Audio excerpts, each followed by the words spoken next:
Bismillahirrahmanirrahim. Mungkin presentasi kita mulai aja ya. Assalamualaikum warahmatullahi wabarakatuh. Selamat sore Bu En Nur Hasanah, selaku dosen mata kuliah Kajian Drama Indonesia dan teman-teman semua. Sebelumnya, izinkan saya memperkenalkan diri. Saya Siti Fatimah, selaku moderator dari kelompok 3 yang akan memandu jalannya diskusi pada kesempatan kali ini. Adapun dari kelompok 3 akan mempresentasikan hasil diskusi mengenai alih wahana cerpen yang berjudul Suara 12 karya Taufik Ikram Jamil ke dalam naskah drama. Adapun anggota 3 beranggotakan 5 orang. Yang pertama yaitu ada Adinda Salsabila Asfar, yang kedua Awang Juhud Fajar Alfiden, yang ketiga Rena, yang keempat Titi Rahmawati, dan yang terakhir adalah saya, Siti Fatimah. Baik teman-teman, untuk mempersingkat waktu, kita mulai presentasi pada kali ini yang akan disampaikan oleh saya dan juga rekan-rekan saya. Baik, untuk penyampaian materi pertama akan dipaparkan oleh Saudari Rena. Kepada Saudari Rena, saya persilakan. Baik, terima kasih moderator. Langsung saja. Alih wahana merupakan perubahan dari satu jenis kesenian ke dalam jenis kesenian lain. Suatu karya sastra tidak hanya dapat diterjemahkan, melainkan juga dapat dialihwahanakan, menurut Sapardi tahun 2005. Dengan adanya alihwahanaan dari cerpen menjadi naskah drama, maka akan menimbulkan berbagai macam perubahan, baik penambahan maupun pengurangan. Selanjutnya.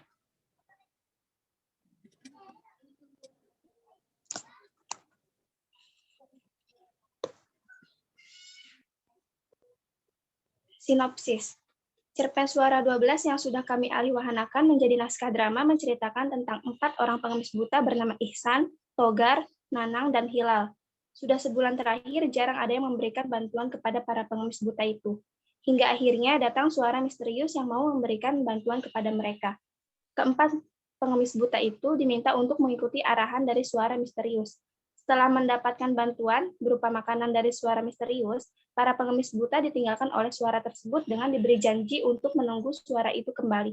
Mereka berempat pun menunggu datangnya suara pertolongan di tengah kota metropolitan yang akan mengubah nasib mereka di kemudian hari. Tetapi ada yang janggal dari suara tersebut. Selanjutnya, analisis unsur intrinsik. 1. Tema. Tema yang digunakan dalam cerpen Suara 12 adalah tema sosial, karena cerpen ini menggambarkan adanya kepincangan sosial atau kehendak rakyat yang tidak terpenuhi oleh pemerintah. Lalu, adanya protes rakyat kepada kesewenang-wenangan pemerintah selaku pihak yang berkuasa. Hal ini dapat ditunjukkan dalam itu pada adegan 1. Nanang. Ya, bisa jadi setelah menawarkan janji keselamatan dan kesejahteraan kita, mungkin dia lupa dengan kita karena ia sedang menepati janji lainnya yang lebih penting dari janjinya kepada kita. Dengan ekspresi datar. Ihsan, jika suara itu benar-benar meninggalkan kita tanpa kembali lagi, bagaimana? Togar, mungkin mati atau mungkin tidak. Jawab Togar dengan nada datar. 2. Alur. Naskah drama dari cerpen Suara 12 memiliki alur campuran, karena pada awal cerita menceritakan kejadian yang tengah terjadi pada 4 orang pengemis buta. Kemudian, pada pertengahan cerita menceritakan kilas balik kejadian sebelumnya, yaitu saat mereka menunggu datangnya pertolongan dari suara misterius. Hal ini dapat ditunjukkan dalam naskah drama dari cerpen Suara 12, yaitu pada adegan 3. Dengan berbagai cara, mereka selalu sukses menjalankan pekerjaan itu, tapi untung tak dapat diraih, malang tak dapat ditolak. Sudah sebulan terakhir ini jarang ada yang memberikan sedekah pada mereka. Cerita punya cerita, dalam kepayahan berhari-hari, tiba-tiba muncullah suara itu. Sekitar 14 jam yang lalu. Sekian pemaparan dari saya. Untuk pemaparan selanjutnya, saya persilakan kepada saudari Titi. Baik, terima kasih Saudari Rena. Selanjutnya analisis unsur intrinsik yang berikutnya yaitu latar. Yang pertama adalah latar tempat. Latar tempat dalam naskah drama dibuat pada naskah drama dari cerpen Suara 12, yaitu di tengah kota metropolitan. Hal ini dapat ditunjukkan pada prolog dalam naskah drama dari cerpen Suara 12, yaitu Narator, Alkisah di tengah kota metropolitan yang entah di mana 4 orang pengemis buta terduduk menunggu suara yang menentukan nasib mereka. Suara yang akan membuat mereka mendapat suatu keuntungan untuk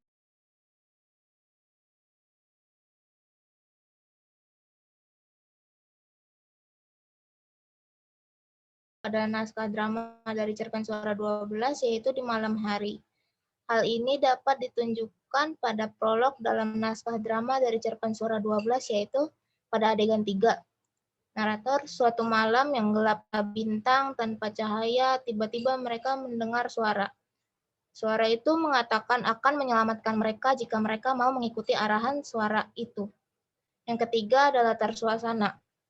Latar suasana dalam cerpen suara 12 yaitu mencekam, tegang, dan putus asa karena menunggu suara yang akan menolong mereka. Hal ini dapat ditunjukkan pada adegan 1 dalam naskah drama dari cerpen suara 12, yaitu adegan 1.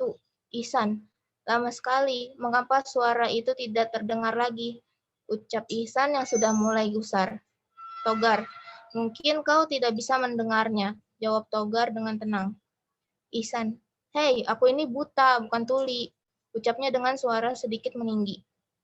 Togar, memang aku bilang kau tuli, masih dengan ekspresi datar. Ihsan, mungkin?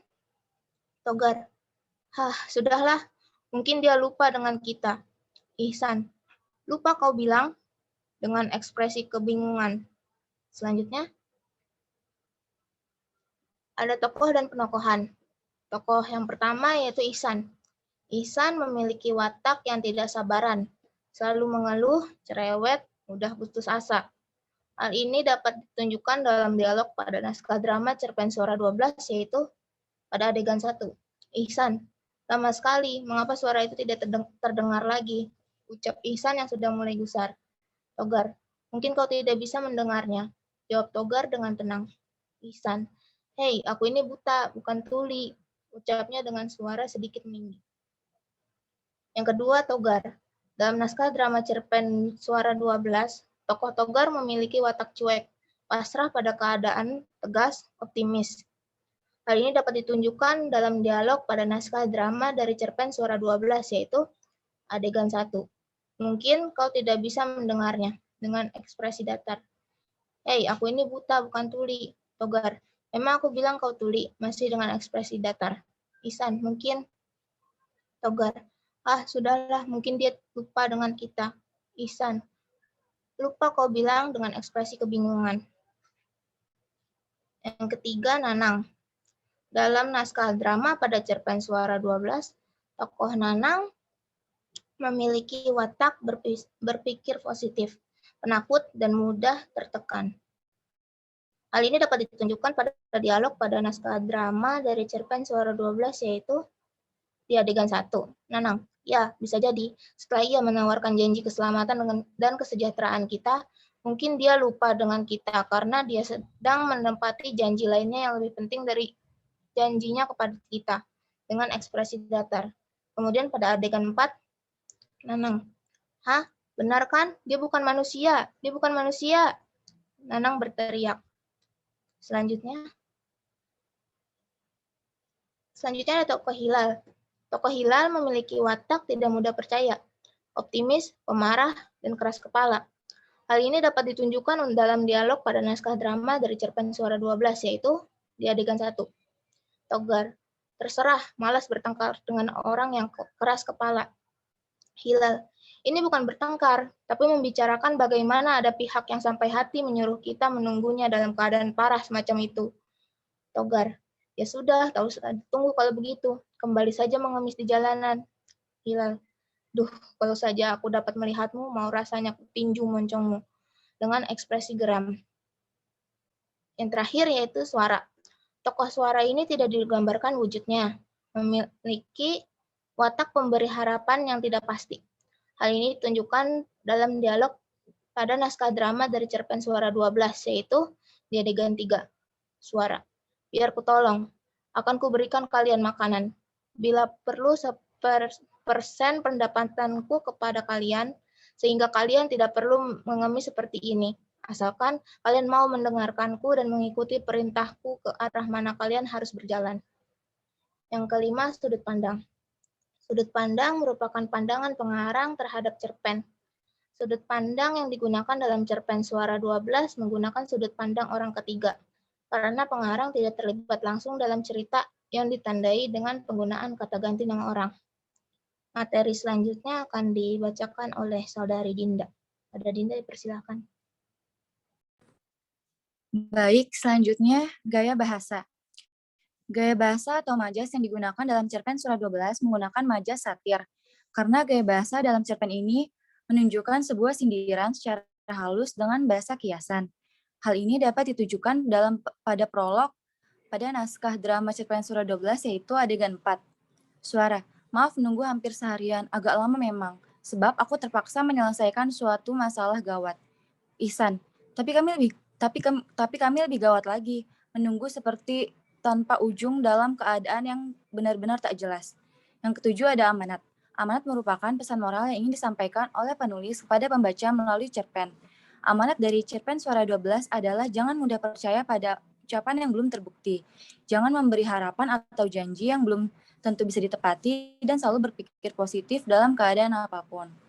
Selanjutnya, analisis unsur ekstrinsik. 1. Biodata penulis. Taufik Ikram Jamil lahir pada tanggal 19 September 1963 di Bengkalis, Riau. Beliau sastrawan berkebangsaan Indonesia, namanya dikenal secara luas melalui karya-karyanya berupa naskah drama, novel, dan cerita pendek yang dipublikasikan di berbagai media massa. Taufik merupakan salah satu penerima anugerah Sageng pada tahun 97, beliau masih aktif menulis sampai saat ini. Selanjutnya, analisis unsur ekstrinsik yang kedua, pendekatan sosiologi sastra. Pendekatan sosiologi sastra adalah pendekatan terhadap karya sastra dengan tidak meninggalkan segi-segi masyarakat termasuk latar belakang, kehidupan pengarang, dan juga pembaca karya sastra. Sosiologi mengkaji struktur sosial dan proses sosial yang di dalamnya termasuk perubahan-perubahan sosial yang mencakup ekonomi, politik, dan sebagainya secara bersamaan. Salah satu contoh kajian ekstrinsik karya sastra adalah konflik sosial yang tercakap dalam kritik sosial masyarakat. Nilai sosial yang terkandung dalam cerpen Suara 12 adalah A. Tolong-menolong. Tolong-menolong adalah salah satu sikap kepedulian sosial. Dalam cerita, tokoh Nanung tanpa pikir panjang segera membantu teman-temannya agar selamat dan terhindar dari suara misterius. Selain itu, meskipun 4 sekawan yang bernama Nanung, Ihsan, Togar, dan Bilah memiliki keadaan fisik yang sama, hal itu membuat mereka saling membantu. Hal ini dapat ditujukan dalam naskah drama dari cerpen Suara 12 yaitu adegan 4. Narator. Kemudian Nanung segera menyeret kawan-kawannya untuk menghindar dari suara itu. Tanpa pikir panjang sambil tak henti-henti berujar dengan setengah menjerit. B. Kerjasama. Dalam cerita, setelah diberikan petunjuk untuk berjalan menuju asal suara misterius, 4 sekawan saling panggil dan merapat berusaha untuk tidak terlepas satu dengan yang lainnya. Mereka memilih untuk tidak mementingkan diri mereka masing-masing dan lebih memilih melalui bersama. Hal ini dapat ditujukan pada naskah drama cerpen Suara 12 yaitu adegan 3. Gagasan ini ternyata diterima bulat-bulat oleh sekawan lelaki tersebut.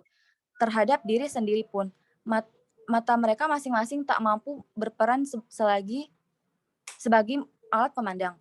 Hanya hembusan napas mereka masing-masing yang memberi tanda keberadaan tubuh mereka selain segala yang mereka ingat terhadap tubuh mereka sendiri. Selanjutnya akan dibacakan oleh Saudara Awang. Terima kasih.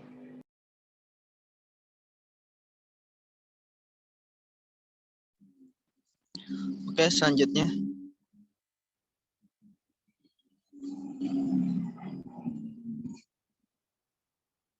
Bisa diganti slide selanjutnya.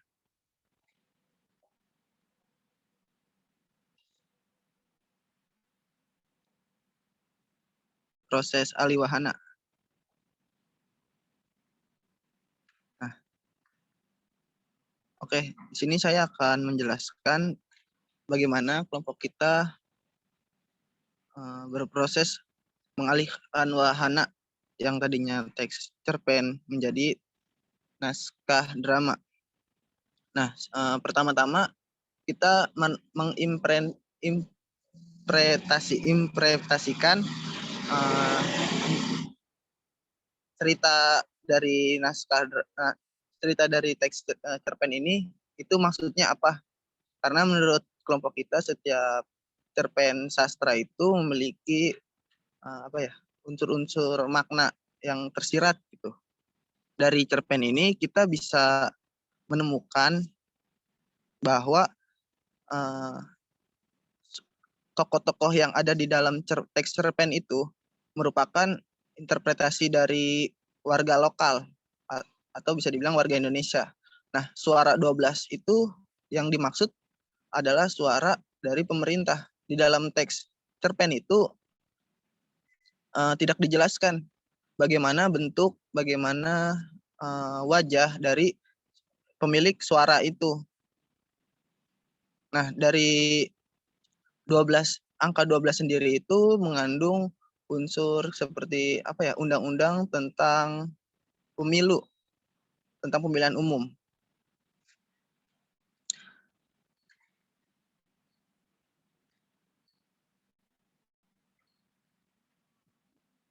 Sebentar, teman-teman. Selanjutnya kita sedikit merubah tokoh, kemudian merubah dialog, juga merubah latar atau setting.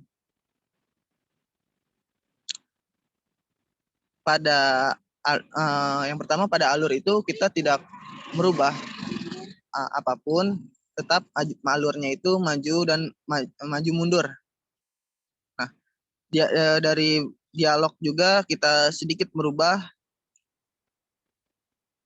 Dari dialog sedikit kita rubah menjadi kata-kata yang mungkin kita bisa sedikit mengerti. Kita interpretasi ke hal-hal yang menjerumus ke makna dari cerpen ini. Seperti contohnya itu dialog ketika Togar yang digantikan oleh Nanang menjadi seperti contohnya Nanang, ya bisa jadi setelah ia menawarkan janji keselamatan dan kesejahteraan, mungkin dia lupa dengan kita karena ia sedang mendapati janji yang lebih penting dari janjinya kepada kita. Dalam naskah ini juga dialognya banyak menggunakan bahasa baku, namun tetap mudah dipahami. Seperti pada naskah dialog yang kita rubah, habis bagaimana lagi kawan?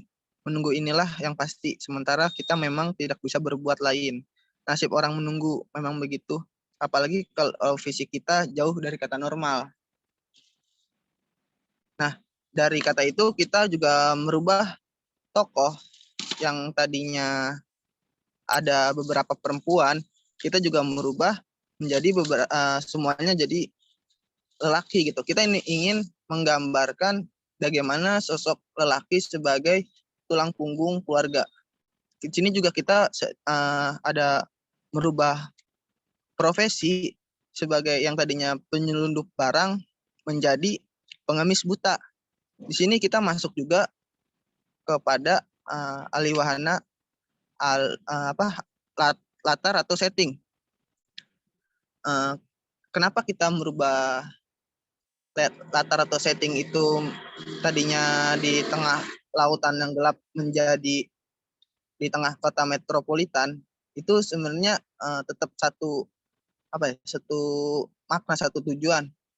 Dari sini dari teks cerpennya itu kita bisa melihat bahwa digambarkan ada beberapa orang yang kesasar gitulah di tengah lautan gitu. Jadi mereka tidak bisa melihat apapun. Nah, itu kita interpretasikan sebagai orang buta akan kebenaran. Jadi kita alihwanakan menjadi jadi orang buta gitu, orang buta, pengemis buta profesinya, seperti itu.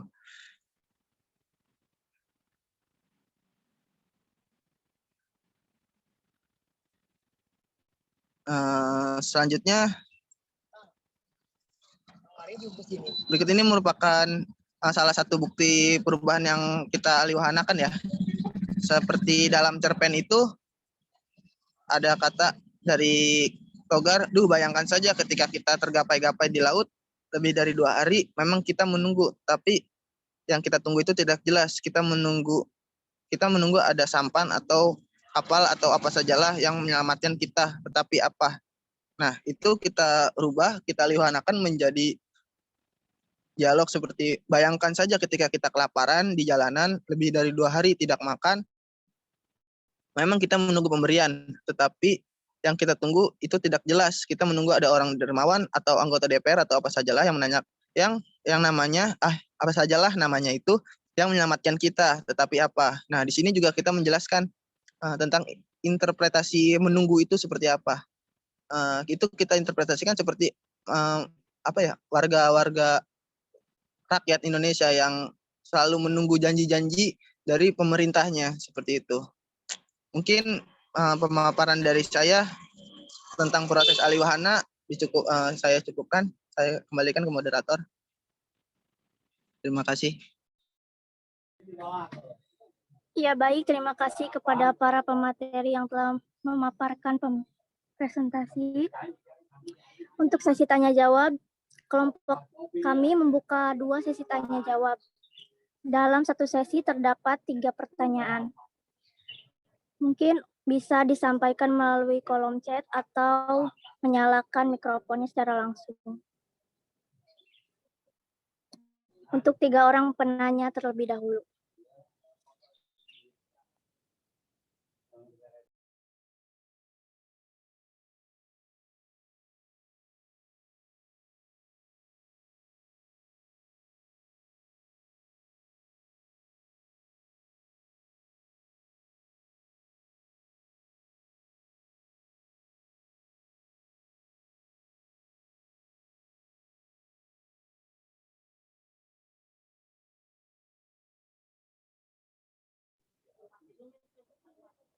Iya baik, di sini sudah ada 1 pertanyaan dari Nur Oktaviani Dewi tentang bagian mana yang paling menarik dari cerpen Suara 12. Terima kasih. Mungkin kelompok kami akan berdiskusi terlebih dahulu untuk memberikan jawaban kepada Saudari Nur Oktaviana Dewi. Mungkin dari teman-teman yang lain ada yang ingin bertanya, dipersilakan.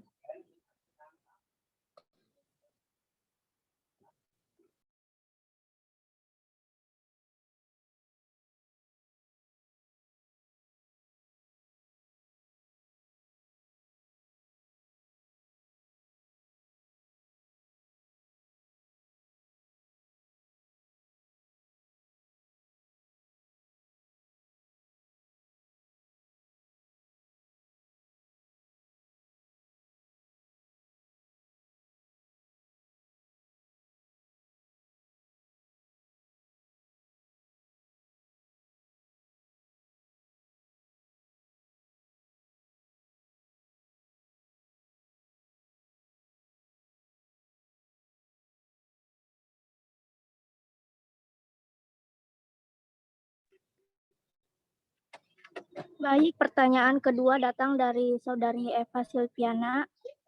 Bisa tolong paparkan apa alasan kelompok 7 mengganti nama tokoh dan latar tempat dalam pengaliwahanan cerpen Suara 12? Baik, pertanyaan kedua kami tampung terlebih dahulu.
Baik, di sini ada satu penanya lagi dari Saudari Nearesta. Izin bertanya, bagian paling sulit dalam mengalihwanakan cerpen suara 12 apa aja? Baik, pertanyaan untuk sesi 1 kami tutup.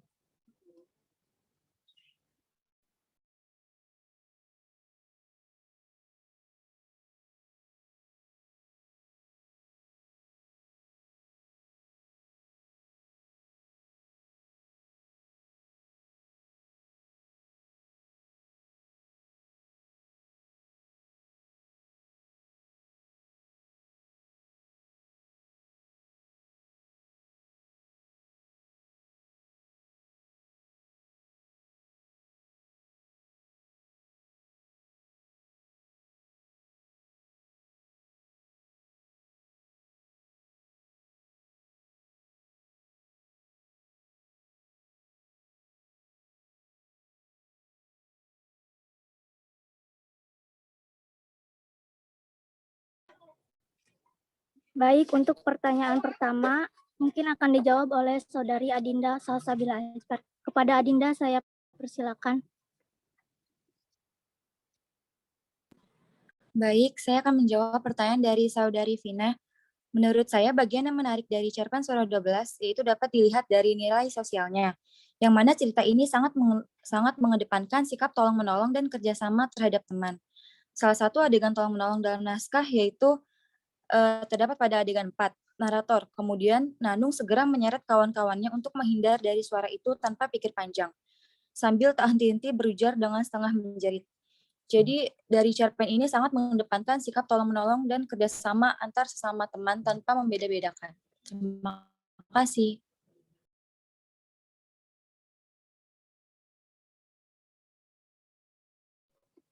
Ya baik, terima kasih Saudari Adinda. Bagaimana Saudari Pina, apakah dapat dipahami?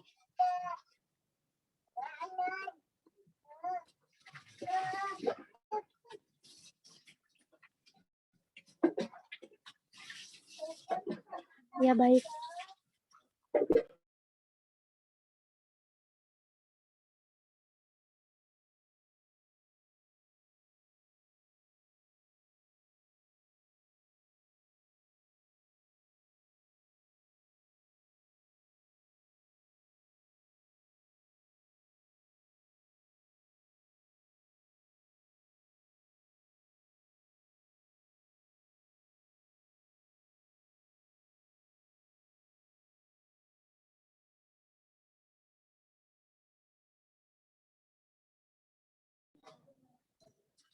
Baik, untuk pertanyaan Saudari Eva mungkin akan dijawab oleh Saudara Awang. Kepada Saudara Awang saya persilakan. Sebelumnya saya izin menjawab pertanyaan dari Saudari Eva. Bisa tolong paparkan apa alasan kelompok 7 mengganti nama tokoh dan latar tempat dalam pengaliwahana cerpen 12. Seperti yang tadi telah saya paparkan, alasan kita mengganti nama tokoh itu karena gender. Pertama, gender. Di sini ada 2 gender di cerita aslinya, yaitu cewek dan cowok kan. Terus kita pengen mengaliwahanakan sebagai gendernya itu sebagai cowok. Alasannya itu karena ingin menggambarkan bagaimana tulang punggung keluarga, bagaimana lelaki sebagai tulang punggung keluarga. Terus juga alasan nama tokohnya diganti juga biar itu tadi, balik lagi ke tadi, ya seperti Nanung kan nama perempuan, kita ubah menjadi Nanang. Nah, dan latar tempat kenapa kita alihwanakan, karena saat di cerpen itu latar itu tidak terlalu dijelaskan banget, hanya mereka tersasar di tengah lautan gelap gulita. Bahkan mereka sendiri tidak bisa melihat teman di sebelahnya, atau organ tubuh mereka sendiri tidak bisa dilihat itu. Kayak tangan aja sampai benar-benar gak kelihatan, diceritakan seperti itu. Nah, itu kita kita alihwanakan menjadi orang sama aja seperti orang yang buta. Ini juga bakalan mempermudah kita saat penampilan drama gitu. Kalau di saat drama itu cuman gelap doang atau gimana, itu kan nggak enak juga gitu dilihatnya. Nah jadi kita alih warnakan menjadi orang yang buta biar penonton juga bisa melihat, tapi tetap interpretasi dan maknanya itu tetap sama sebagai orang-orang yang buta akan akan seperti kayak pemilu atau politik dunia politik seperti itu. Mungkin terjawab, Saudara Eva?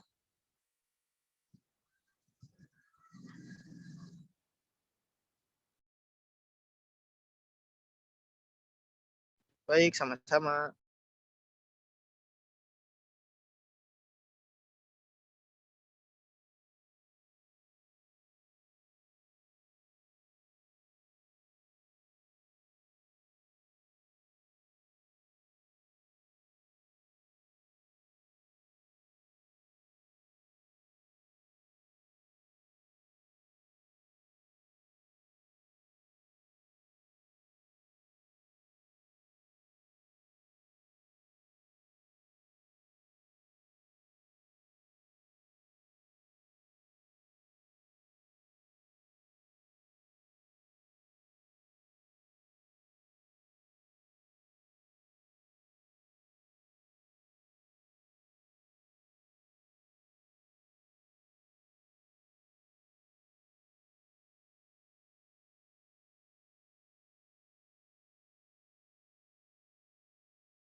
Baik, terima kasih. Selanjutnya pertanyaan dari Saudari Neresta mungkin akan dijawab oleh Saudari Rena. Kepada Saudari Rena, saya persilakan. Baik, untuk pertanyaan Saudari ini akan dijawab oleh saya. Mungkin kesulitan dalam pengaliwanan ini terdapat pada saat menginterpretasikan cerpennya. Misal seperti judul Suara 12-nya. Kita mencari tahu lebih dahulu apa makna suara dan angka 12-nya. Itu saja dari saya, mungkin ada tambahan dari anggota lainnya.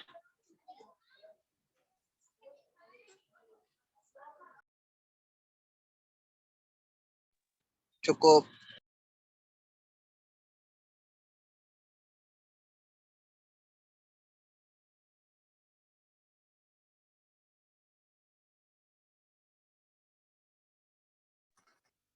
Oke, baik. Terima kasih jawaban dari Saudari Rena. Selanjutnya di sini ada satu pertanyaan lagi dari Saudari Arumsari. Menurut kelompok 7, dalam naskah drama, tokoh mana yang memiliki watak yang menarik dan apa alasannya? Mungkin dari kelompok 3 akan segera menjawab dengan berdiskusi terlebih dahulu.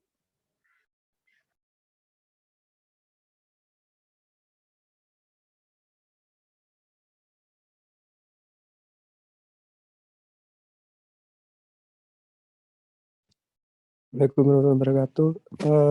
Boleh izin bertanya?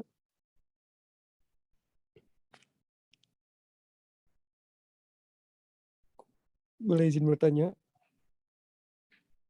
kepada moderator? Iya, dipersilakan Saudara Agil. Iya, mau bertanya. Ini kan di dalam kelompok ini banyak banget perubahan.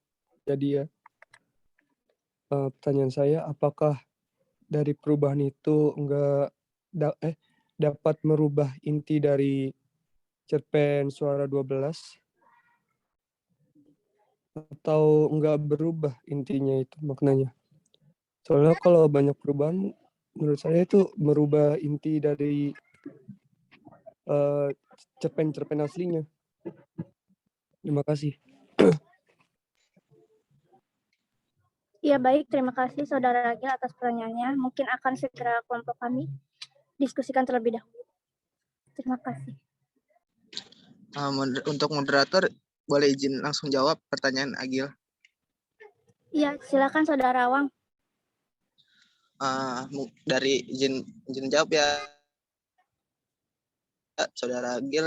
dari kelompok kita sudah dari awal, makanya itu kita mengimplementasikan inti sari dari makna cerita itu agar saat kita mengalihwanakan itu tidak mengubah inti sari dari makna cerpen tersebut.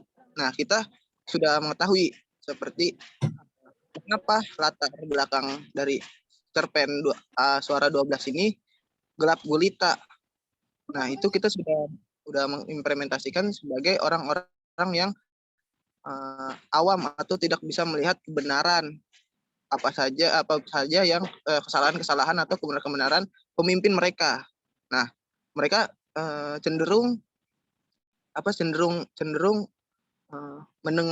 hanya mendengarkan tanpa melihat gitu. Hanya mendengarkan apa yang ingin mereka dengar, biasanya seperti itu. Yang mereka pikir itu penyelamat mereka, ternyata itu hanya jebakan gitu. Nah, kita kan ngerubah profesi juga atau merubah tokohnya itu menjadi orang buta, itu sama sekali tidak merubah. Jadi kita sama aja kan, orang yang tidak bisa melihat dalam kegelapan sama saja seperti orang yang buta gitu. Dia sama-sama tidak bisa melihat gitu.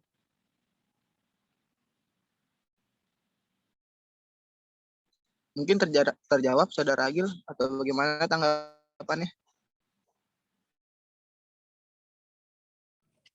Baik, tolong dapat diterima. Oke, terima kasih. Iya, baik. Kelompok 3 sudah menutup untuk sesi tanya jawab. Selanjutnya, pertanyaan selanjutnya akan dijawab oleh Saudari Titi. Kepada Saudari Titi, saya persilakan. Baik, terima kasih moderator. Tadi pertanyaan dari Saudari Arum, yaitu izin bertanya, menurut kelompok 7, dalam naskah drama tokoh mana yang memiliki watak yang menarik dan apa alasannya? Menurut kelompok kami,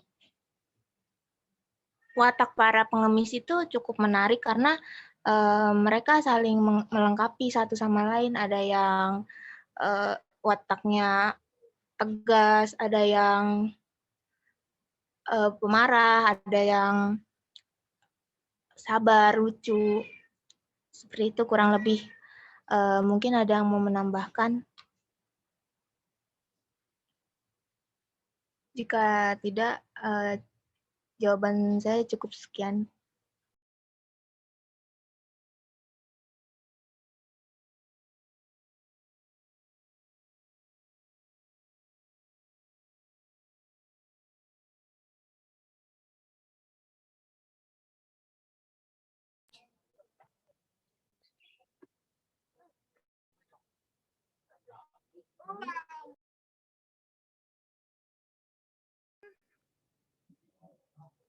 Iya, baik. Mungkin bisa ditampilkan untuk kesimpulan.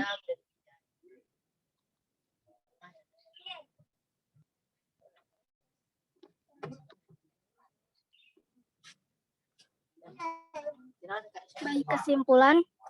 Cerpen Suara 12 yang sudah kami alihwanakan menjadi naskah drama menceritakan tentang 4 orang sekawan pengemis buta yang diberikan bantuan suara misterius. Terjadi beberapa perubahan saat kami mengalihwanakan cerpen Suara 12 menjadi naskah drama. Di antaranya yaitu terjadi perubahan dan penambahan dialog, perubahan nama dan gender tokoh, serta perubahan latar. Kemudian hubungan sosiologi antar atau nilai sosial yang terdapat dalam naskah drama dari cerpen Suara 12 yaitu tolong-menolong, bekerja sama, berdiskusi memecahkan masalah, empati terhadap sesama, dan saling percaya untuk menguatkan hubungan. Naskah drama ini dapat dijadikan sebagai cermin kehidupan manusia sehari-hari. Kita dapat memetik banyak pelajaran dari naskah ini karena terdapat nilai-nilai sosial yang terkandung di dalamnya. Karena menurut kelompok kami, cerpen ini menggambarkan adanya kepincangan sosial atau kehendak rakyat yang tidak terpenuhi oleh pemerintah.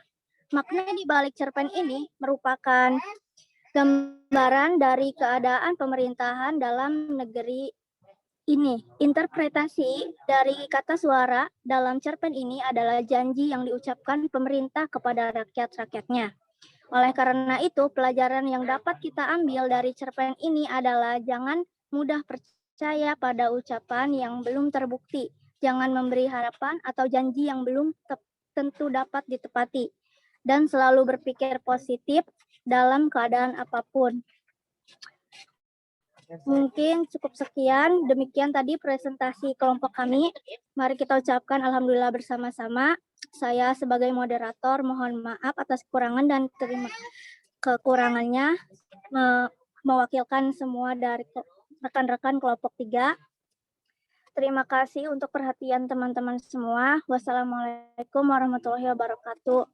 Saya kembalikan kepada PJ.